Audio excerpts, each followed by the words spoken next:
Welcome to Honest Homestead. I'm James. And I'm Sabrina. Our last video went over homesteading ways that you can learn about and get started on your journey. If you've decided that homesteading is for you, this video will be over ideas and things that you need to think about as you start to look for land.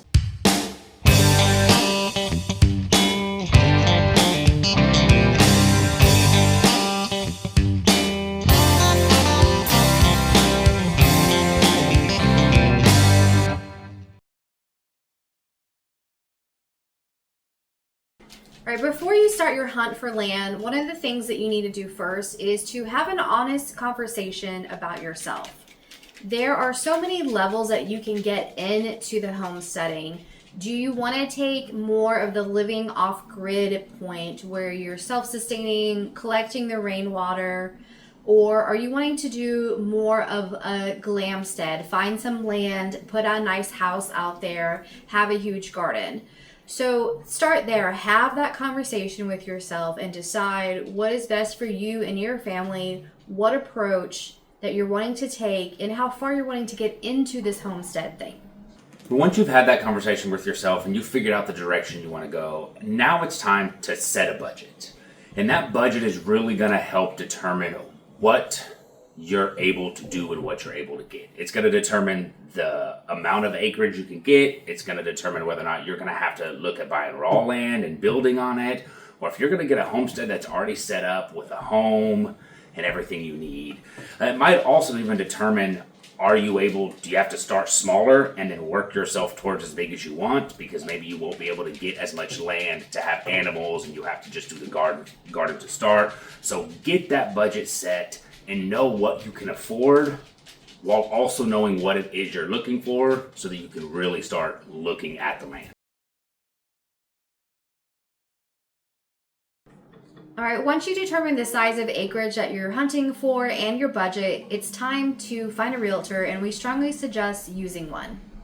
Yes, one huge benefit from using a realtor is when you have found a piece of land that you want to look at, they're going to be able to get you so much information about it so much easier. They're going to be able to get you any sort of restrictions, covenants, any sort of zoning, regulations, all of that stuff. It is information that you can get, but a realtor is just going to be able to get it and get it so much quicker for you, plus give you the history of the land, all that stuff. So we definitely suggest using one because it just makes things so much easier and for your peace of mind. They're also able to search for and find you a lot more pieces of land to look at within your budget and your criteria.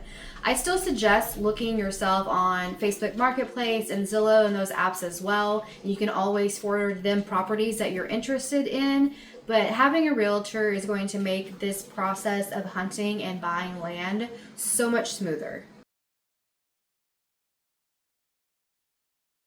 Now, after you've started looking at land with your realtor, the next thing to think about is location. For us, that was one of the most important things, primarily because of the work commute. Most people aren't able to just quit their 9-to-5 job and start homesteading full time, and we weren't able to do that either. So I still get up every day and I go to work. So we had to decide how far was I willing to commute on a day-to-day basis. And for us, that was about 50 minutes is about what we determined. So that gave us a radius of here's how far we can look for land. For me, it was road conditions. I had just bought a vehicle and I love my SUV, and it doesn't have four-wheel drive. Now, obviously, I bought it before we knew and decided that we were going to start homesteading and looking for land, but I just gotten it and, kind of stuck with it. So we looked at some land, and some of them that we really did like, but there was one that I remember specifically. It was at least 4 miles of mushy, gross, red dirt road anytime it rained, and that's just rain. That doesn't even the snow, ice. That's even extra on top of all that. So there's no way on those days that my SUV would have made it from the house to the first part of paved road.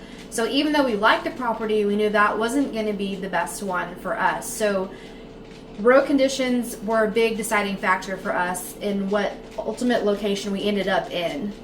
And another aspect of the location is the amenities around you, and how far are you willing to go to get those amenities. And what I mean by amenities are grocery stores, maybe it's a hardware store, hospitals, doctor's office, things like that.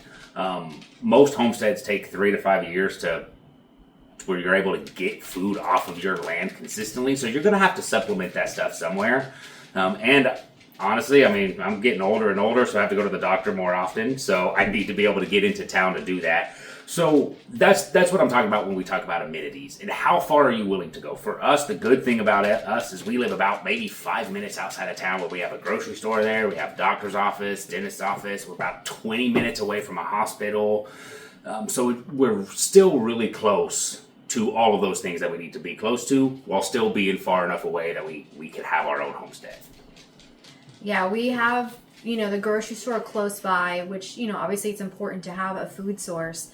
But we wanted to make sure that we were outside city limits. And that's important in location too, because if you live inside of city limits, you're going to have a lot more restrictions on what you can and can't do with your land versus being outside city limits. There's usually a lot less regulation with properties along those lines. All right, once you have your location decided and you've looked at some plots of land that you're interested in, before you put down any earnest money or make an offer, you need to inspect your land. And when you're inspecting your land, you want to inspect it like fully. You don't just go out there and just do a quick drive-by. You want to get out, you want to walk the land, you really want to get the lay of the land. You want to understand, okay, is this land sloped? If so, which way is it sloping? Is it hilly? You also want to try to identify, if it's raining or after it's rained, are there spots on the land where that rainwater collects? How does it flow? Because all of those things are going to have a big impact on what you can do and where you can put things on your homestead. I think that I came out here at least 4 times that I know of when we were interested in this land and checked it multiple times in different weather conditions. And I definitely came after we had a big storm and came and looked for myself to see how the water ran down our property and if there were any flooding spots at all. So definitely visit your land multiple times. Another thing to consider with your land and inspecting it is the trees and the amount of trees that you're okay with. And that really is determined by what your intention and your purposes are with your land. If you are into hunting and you're a really big hunter, you obviously want to have some property that has some wood so you can do some hunting on your own land. You definitely, if you're in the south, you want to have some trees so you have shade so you can get away from that hot sun. But if your purpose is more like what we want, and that's to grow our own food organically and have a huge 2-acre garden eventually at some point. And so for us, having less trees was more important because we need that space for a really large garden. So definitely think about the purposes of your land and the amount of tree shade that you will or will not need. And while you are out inspecting your land, another thing to do or to think about is who's living around you.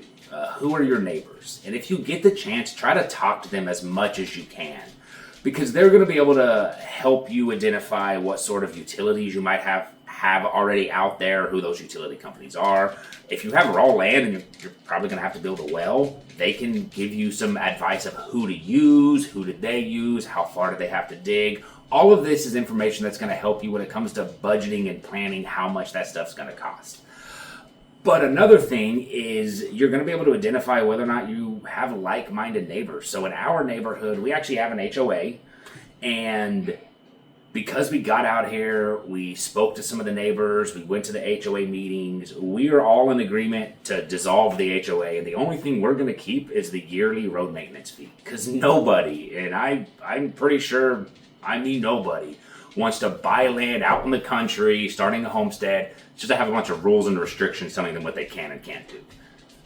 Our neighborhood is really small and we have 3 to 10 acre plots out here, but you can drive down our street and almost everyone, not all the plots are developed yet, but the ones that are developed, you can tell that we are a bunch of rebels living together in this neighborhood because no one is following the HOA rules at all. Now, after all of that's done, after you've inspected your land, you've done all those things, and you have the plot, the acreage that you want to purchase, we strongly suggest using a title company and getting title insurance. And one of the reasons why is actually, I'm going to backtrack a little bit, but it's a personal situation that happened to us. After we found our land, we made our offer, we put in our earnest payments, we got all the information, we got the easement saying everything was good on the land. We go to close, and now we're starting to call some utility companies, get well out here, septic. And when I say we, I mean the wife, she did the majority of that. We discovered after that about 2 weeks after we purchased the land, the septic company comes out and they see some white or yellow flags on our land all of a sudden that weren't there prior. So we discovered that what we should have done was we should have called, and I think it's a national number, it's called 811. It's a call before you dig, and they will locate and tell you where any sort of lines or utilities are underneath your property. It turns out we had a gas line going in on our property, basically diagonal, almost from the front towards the back of the property, that we didn't know about prior. And if we would have called 811, we maybe could have discovered that. Now, if we would have wanted to fight it, we could have. And the only reason we could have fought it is because we had title insurance. So if at closing, if we would have tried to fight it and get out of it and get a different plot of land, or even get them to maybe pay, because it did adjust where we were going to put our house, which cost us a little bit more money when it came to septic and all of that stuff. Again, to repeat myself, we could have fought it if we wanted to, but only because we had that title insurance. If we wouldn't have had the title insurance, we would have been SOL. Now, we decided getting on our land and getting our homestead started was more important because it wasn't going to drastically change too much for us. But it is something to look out for, and it is something to think about. We also really suggest using a title company and a title insurance no matter what way you're getting your land from. So our personal land that we got was through a realtor company. So we had to use a title company, and we decided to go with title insurance. But I have seen, in the homesteading community a lot on Facebook, and I've seen story after story of people who bought a plot of land from a farmer who was just selling off a section of their land, and they bought it directly from the farmer. They didn't go through a title company, therefore they didn't have title insurance, and the closing documentation and the land ownership wasn't done correctly, and people have lost their homesteads that they've put years, 7, 10, I've seen even up to 20 years of people living and owning this land, and the paperwork not being correct, and the farmer just taking it back and evicting them. So no matter where you're buying your land from, make sure that you use a title company and that you get that title insurance. It is the only way to make sure that your own booty is covered. Now, obviously, when it comes to buying land, there's a lot of things to take into account. And these are just some of the things that we felt like were the most beneficial to us, and we wish we would have known prior to purchasing land. It is going to be a little bit different for everybody, but hopefully this just gives you a quick overview of some ideas to think about. If you found this video helpful, please like it. If you have a question or want to see a more detailed video on a specific point that we made, make a comment. If you want to help spread the knowledge, share this video. And if you haven't already, subscribe to our channel so we continue this homestead journey together.